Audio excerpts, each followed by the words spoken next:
Alright, hi, I'm Ashley. Welcome back to Adventures in the Fairy Garden. Today we're gonna do some more Fairy Garden Comix Time. Today we are gonna talk about issue 18 of the Winx Club comic, which is called The Guardian of Dreams. So I chose this issue because, one, I really liked reading it. Right now I've read through about 30 or so issues of the Winx comic. And those are available on Internet Archive. The rest of them, after about 28, I think I had to switch to winxclub.to, which is a really good archive of all things Winx, if you are a fan of the show and the media. So this one, The Guardian of Dreams, Jet in particular really likes writing about his dreams. He always records his dreams when he wakes up in the morning, and he really likes watching things about dreams or reading them. Any sort of like dream plane type of thing he really likes. So I chose this one because I knew Jet would be really hype about it.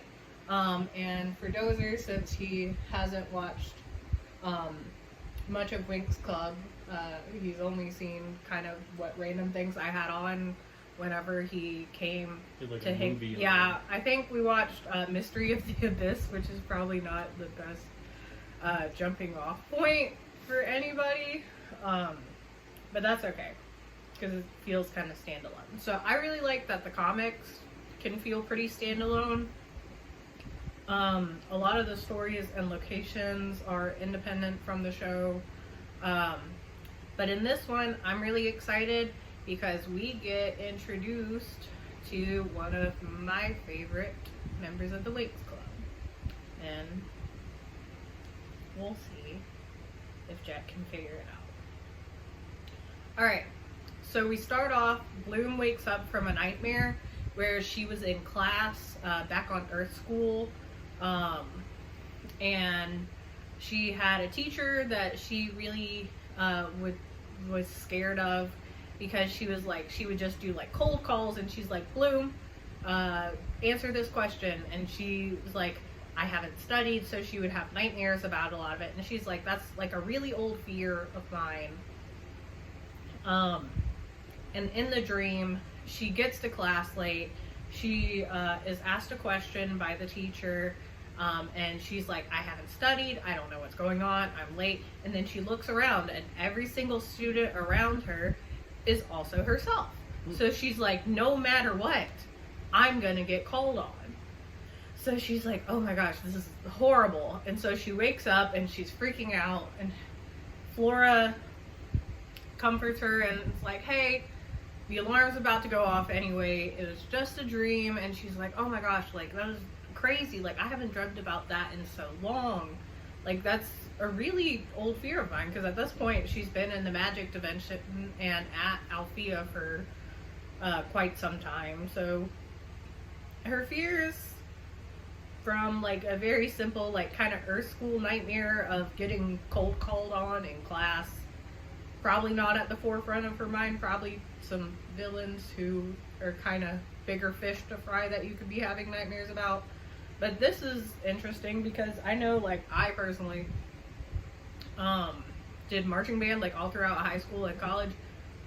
It's been years since I have even touched my clarinet, and I still have nightmares, which kind of relates to Musa's nightmare when we get there, that I can't find my clarinet and I've got to get on the bus.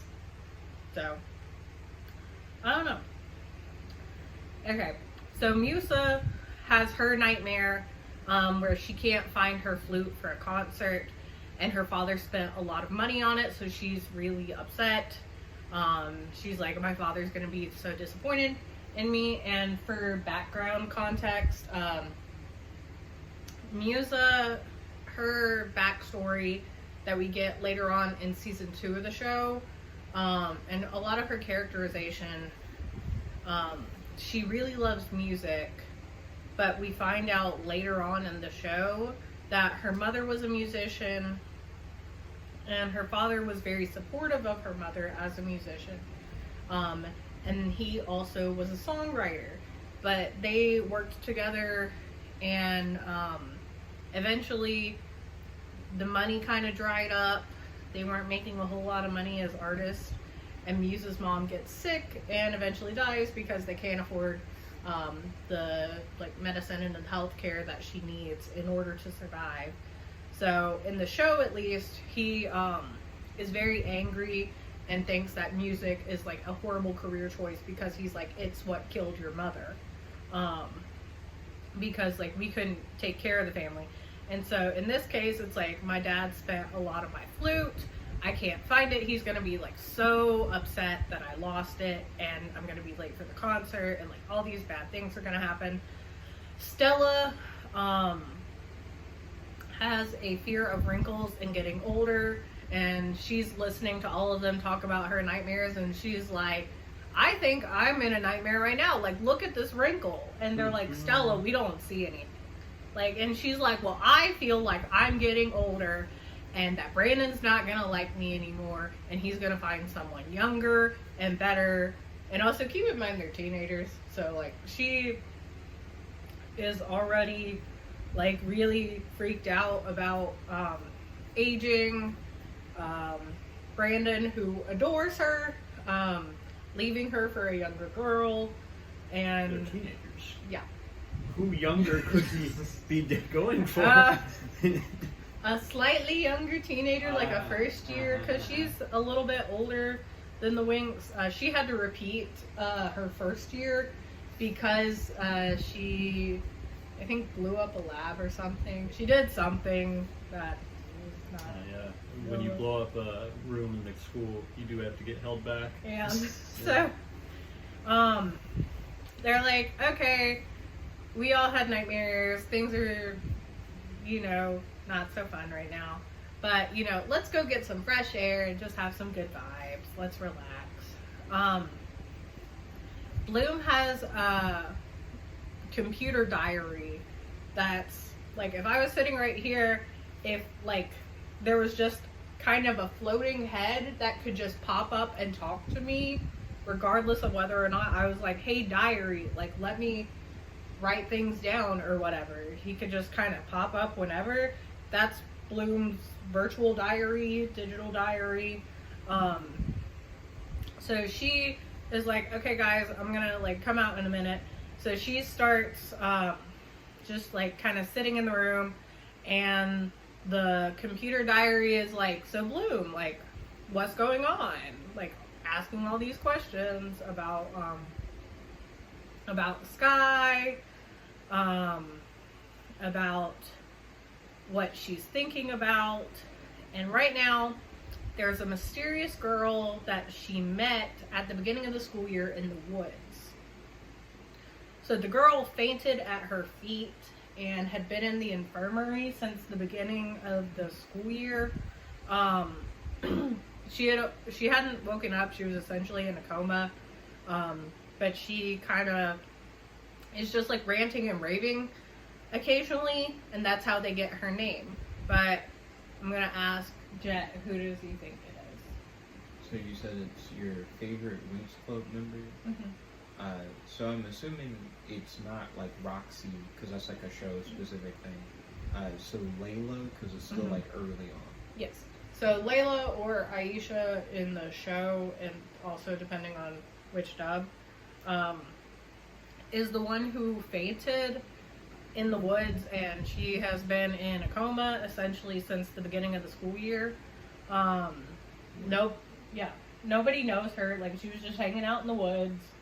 She faints at Bloom's feet after Bloom's like, hey, like, are you okay? Like, what's going on? Like, what are you doing in the woods?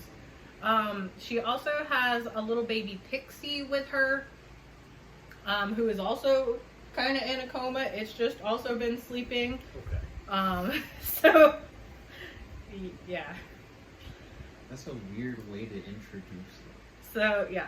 They were found together, so they're like, oh, like, they're connected, so let's just keep them together and hope they wake up. So Professor Palladium has been caring with her. He does a lot of, like, he does a lot of different things, but like as far as like his teaching and stuff, he seems to be really good with like potions and things like that. So he has been like keeping an eye on her, making sure that she's doing all right and trying to see if he can get her to wake up. Farragonda is the headmistress, and she checks on her every so often, but again, she's just in a coma, so there's not much going on. So finally, he connects her to a dream recorder. So she gets connected to the dream recorder, but this is weird. Her dreams are blocked. So normally, like, if he hooked any of us up to a dream recorder, he could just be like, okay, you dreamed this while you're asleep. Here's what's going on in your brain. Here's what the dreams are. No issue. But for some reason, hers are blocked. So, Dozer, why do you think they're blocked? Some villainous stuff going on. Mm-hmm. Somebody doesn't want her to see what's really happening. Mm. What do you think, Jeff?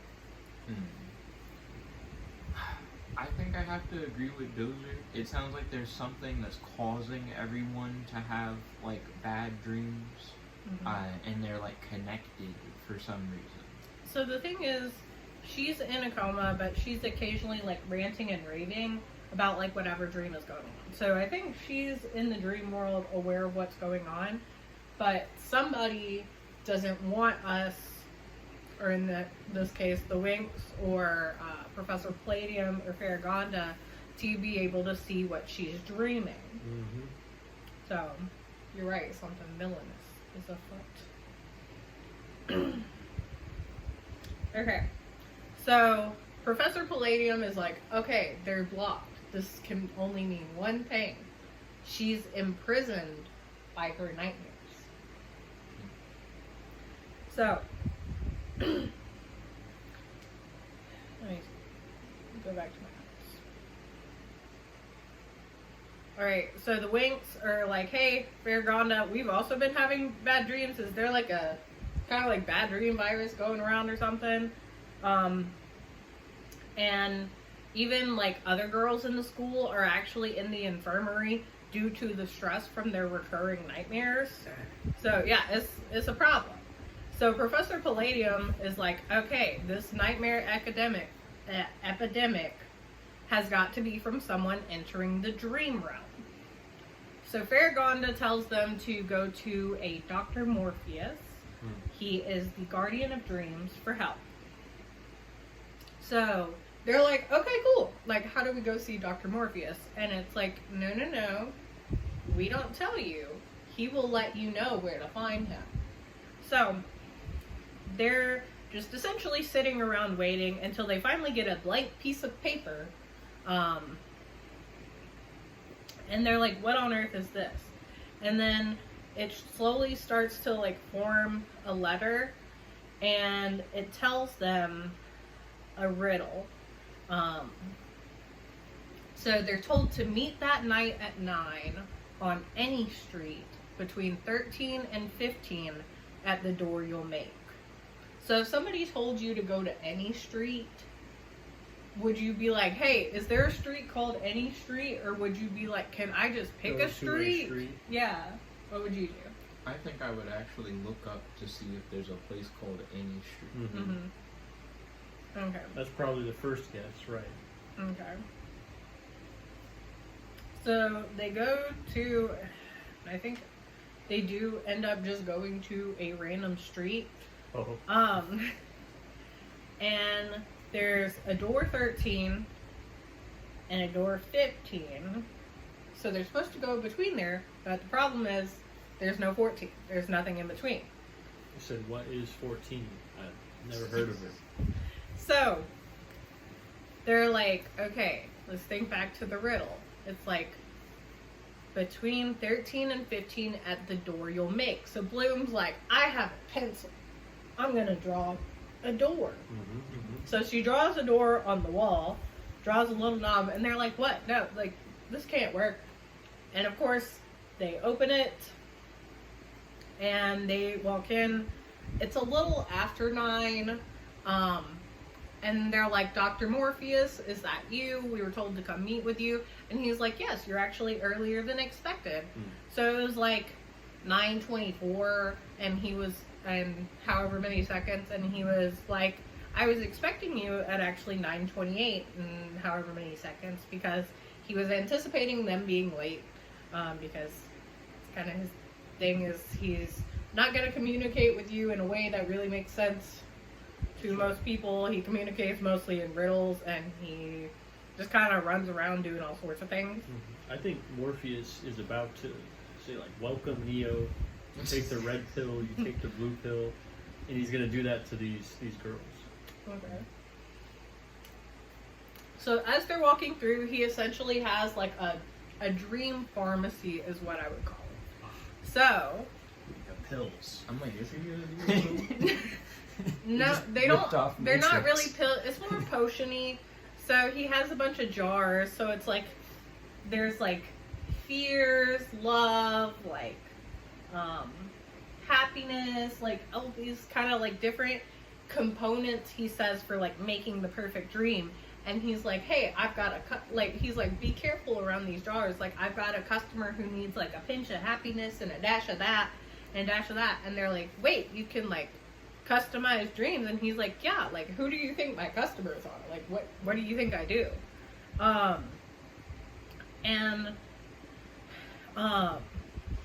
He tells them to follow their fears, and tells them about a chest of fears, and that somebody must have spilled a barrel of nightmares. And they're like, okay, hang on, pause. You can just put fears in a chest, like it's a physical object, so I could just lock it away if I wanted to. And he's like, not in your normal realm, but he's like, right now we're in the dream realm, so this is something we can do. But he's like, in order to get that back, you have to follow your fears. And that's all he'll tell them. So they go outside, and it's like, okay, follow your fears. And so Bloom sees her older teacher that she was having the nightmare about, and she's like, oh no, she's good. Like, I'm so scared of her calling on me. And then she was like, wait.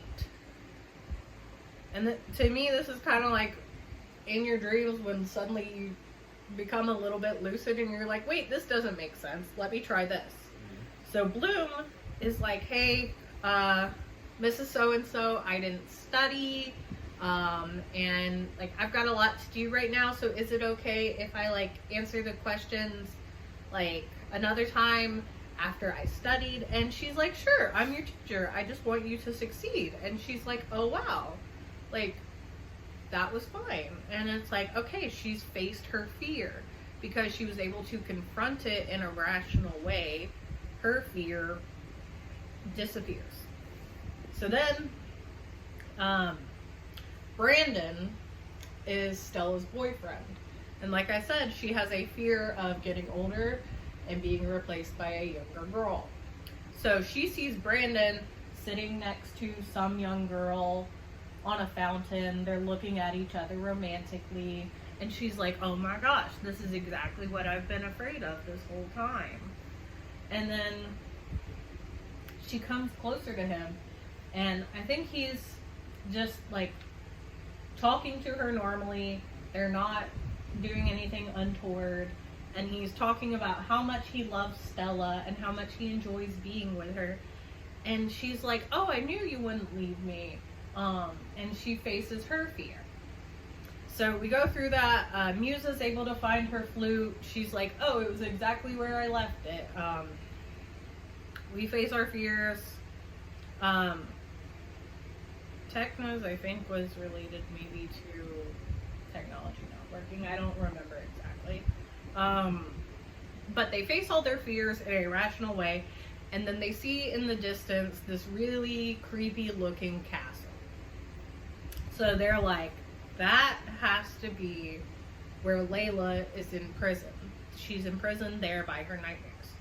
So they go into this castle and they see Layla strapped to a table with ropes. She's just like completely prone. Looks like she's sleeping, but she like can't move. She's stuck. So they're like, okay, like we defeated the monsters as we come into the castle, and then we break her free. So as they break her free from the ropes, her body in the dream starts to fade away. So they're like, oh, she's fading away in the dream world, so that must be because she's waking up in real life. But they're like, since this prison is like part of like her dreamscape and she's waking up, it's about to come crashing down. So the castle starts like crumbling and falling apart, and they're like, we got to get out of here. So they run and get back to a safe place. I think they're just on the streets of Magix in the dreamscape. Right, any street. Yeah. And they wake up and they're like, okay, we need to go check on Layla. So they go to the infirmary, and Professor Palladium and Farragonda are like, great news, she woke up. And so Layla is like, where am I? Like, what's going on? And then she sees all the Winx, and she's like, do I know you? And Musa's like, maybe from a dream, but you're awake now, so everything's gonna be okay. So they're like, now, Layla, we want to get to know you better. You know, what are you like? What do you like to do for fun? And they kind of leave them to that to get to know each other better. Layla does eventually, she's introduced later in both the show and the comics, as the sixth member of the Winx Club. I really like Layla. Really? Like I mentioned Part of to the Jeff. squad. Mm-hmm. And honestly, she's like, I would say my favorite. She, as we'll learn later on, she has like kind of vague liquid powers, because at first she can only control like this kind of like more state of matter, like that's just kind of vaguely liquidy, called Morphix. But she can essentially make whatever she wants out of it. So she could, like, in the show, she makes like gym equipment out of it. She can make like essentially whatever she wants. It's like a Green Lantern ring type. Yeah. Mm-hmm. And then she eventually becomes able to like control water as well. She is from the planet Andros, which is more marine focused. They do have like mermaids, and they move kind of freely between both worlds, but she doesn't really transform into a mermaid, but she does spend a lot of time underwater. I just think she's really cool. She has really good powers. She has, if you're a fan of the show, I think season 2 is really underrated, and I really like her character development. I wish we got more screen time of her, like with the planet of Andros, and dealing with like the troubles that were going on there with season 2 and 3 with Darkar and Valtor.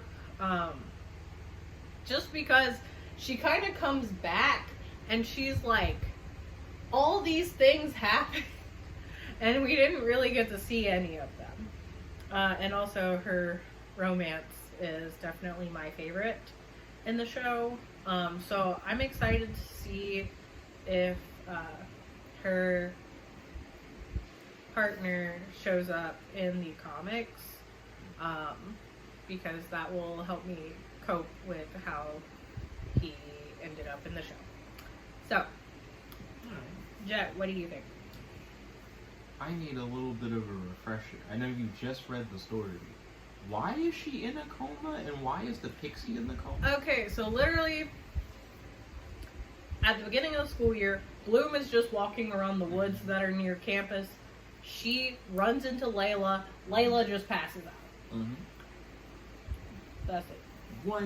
So we were like, We don't know. we were like, Yeah. there's a villain. There must be a villain trying to keep.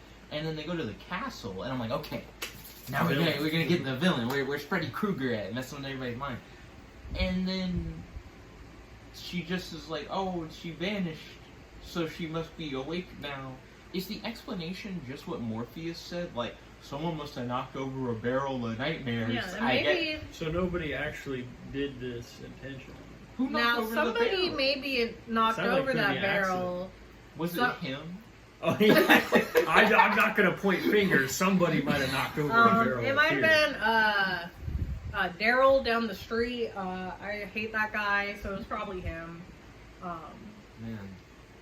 So that's weird that that's not really, like, clearly explained. He'll blame as, like, Sandman. We don't know why she passed out. We don't know, like, really where the, like, nightmares came from. And then the way that they free her is that they overcome their own fears, and then they go in the castle, and then it seems like that was enough. No, We they did have it. to fight monsters and like free her from the ropes. Oh, so there. Oh wait, okay. so the monsters are there is whatever. like fighting. Yes.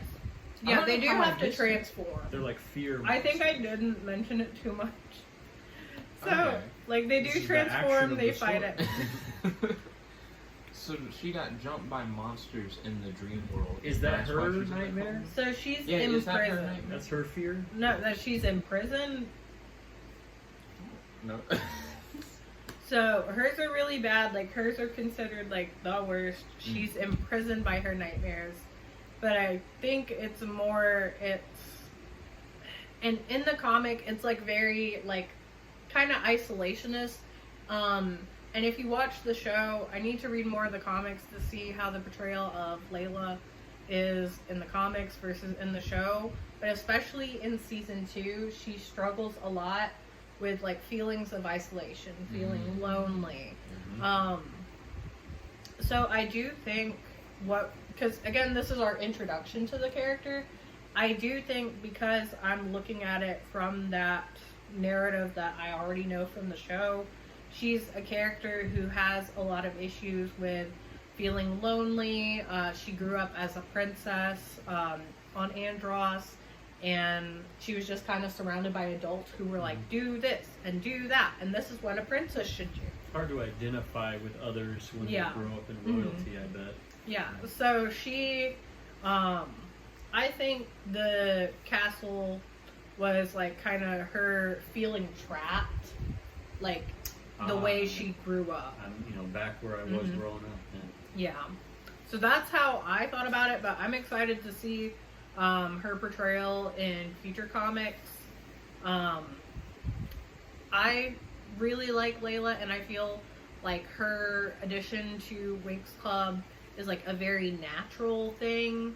I think with a lot of like team-based things, whether it's superheroes or magical girls, sometimes people can kind of get hung up on if they're trying to do new members and they can feel like it's like shoehorned in or like it feels forced.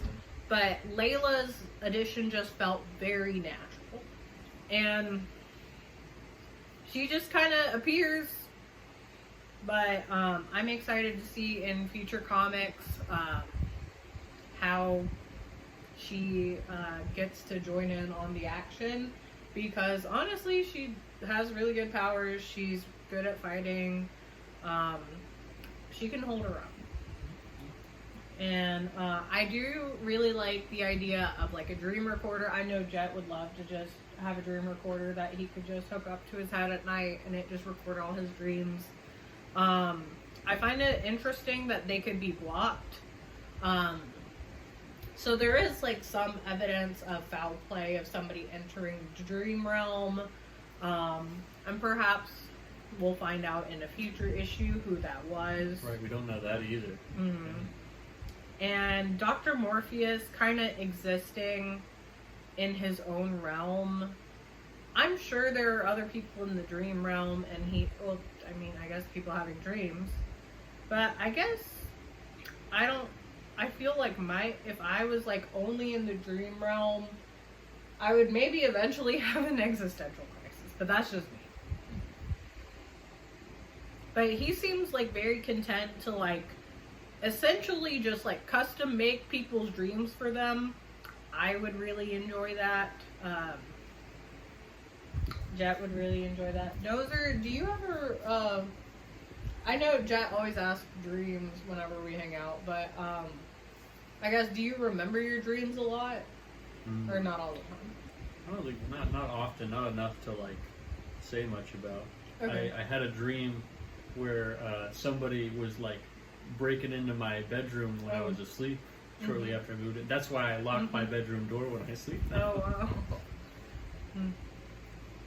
See, I have a tendency when I'm dreaming to, like, the door will, like, morph into a portal.